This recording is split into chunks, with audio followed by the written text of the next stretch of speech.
आजको देउता देवी पूजाको बारेमा के छ?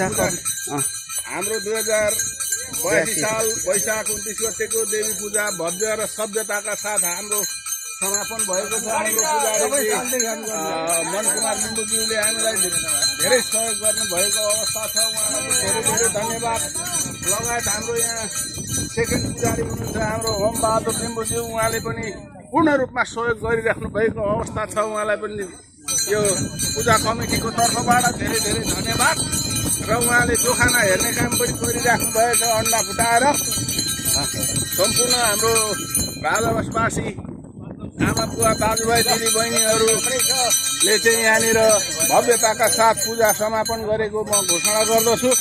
र उहाँले हाम्रो होमबहादुरजीले पनि जोखाना राम्रोसँग हेर्दै हुनुहुन्छ। यहाँ ल्याइएको अन्डाहरूको चढाइएको अन्डाहरूको लगायत हाम्रा सम्पूर्ण दाजुभाइ दिदीबहिनीहरू उपस्थित भएर यस राजावास देवी पूजाको देवी स्थलमा पूजा सम्पूर्ण भएको चाहिँ म घोषणा गर्दछु।